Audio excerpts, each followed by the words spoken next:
student. Today we will discuss the first chapter of accountancy of class 11, meaning and objective of accounting. So first definition of accounting. Accounting is an art of recording, classifying and summarizing in a significant manner in terms of money, transaction and event which are in part at least of financial character and interpreting the result thereof. Up there is given some terms which we have to discuss, which is given in this definition. First is recording. Recording means business के जितने भी transactions हैं उसको book में systematic way में record करना या लिखना. Second is classifying. अब हमने जितना भी ट्रांजेक्शन्स बुक में रिकॉर्ड किया है उसमें से सारे ट्रांजेक्शन्स को आइडेंटिफाई करना पर्सन्स के नेम वाइज. जैसे XYZ 3 कस्टमर्स हैं और हमने सारे ट्रांजेक्शन्स को रिकॉर्ड किया तो उसमें X का हम अकाउंट ओपन करेंगे सेपरेट और जितने भी X से रिलेटेड ट्रांजेक्शन्स होंगे उसको हम X के अकाउंट में ट्रांसफ़र करेंगे. जितना Y से रिलेटेड ट्रांजेक्शन्स होगा उसको Y के अकाउंट में ट्रांसफ़र करेंगे और जितना Z से रिलेटेड ट्रांजेक्शन होगा उसको Z के अकाउंट में ट्रांसफ़र करेंगे. इसको हम क्या बोलते हैं? क्लासीफाइंग. यानी with the name of the customer we will open individual account and all the transaction which is related to that account will transfer to that account.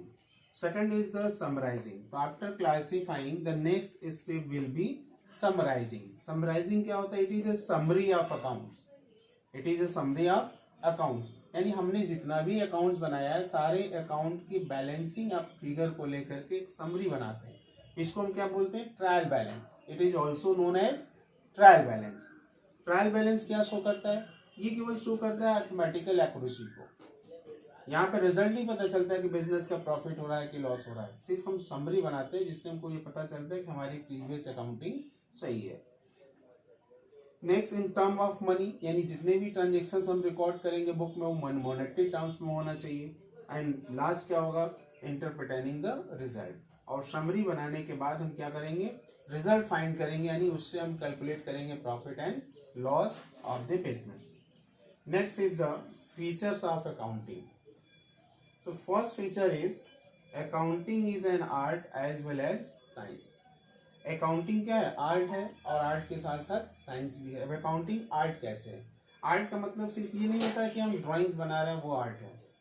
Presentation is also a type of art. Accounting में हम business के transaction को systematic way में format wise क्या करते हैं? Format wise उसको record करते हैं, प्रेजेंट करते हैं.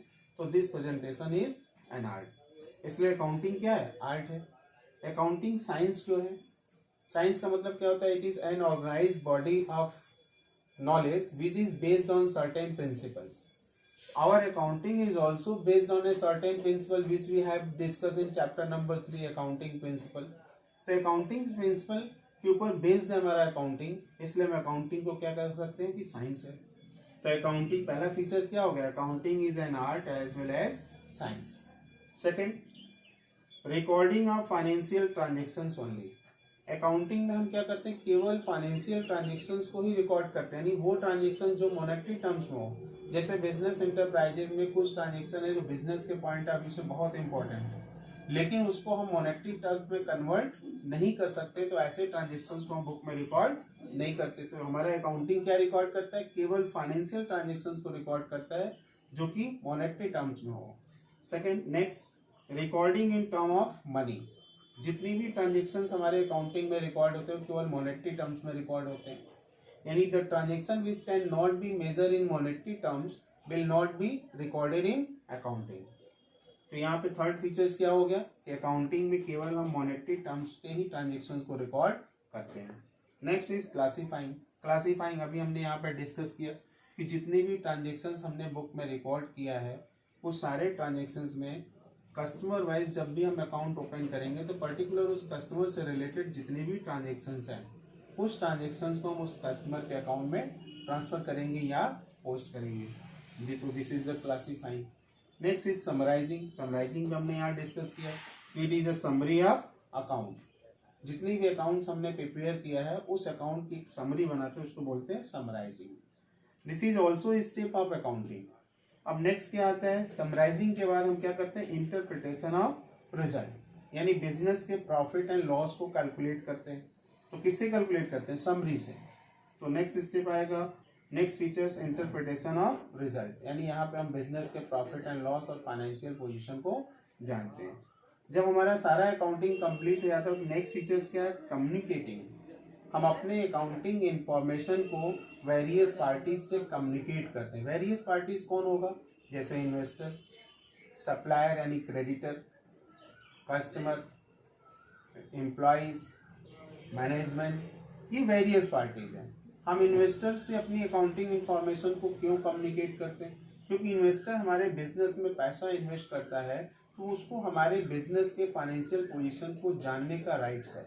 इसलिए हम अपने अकाउंटिंग इंफॉर्मेशन को इन्वेस्टर के साथ कम्युनिकेट करते हैं ताकि इन्वेस्टर हमारे बिजनेस के सारे फाइनेंशियल पोजीशन को अच्छी तरह से समझ ले कि वो जहाँ पैसा इन्वेस्ट कर रहा है उस बिजनेस की फाइनेंशियल पोजीशन क्या अच्छी है कि नहीं।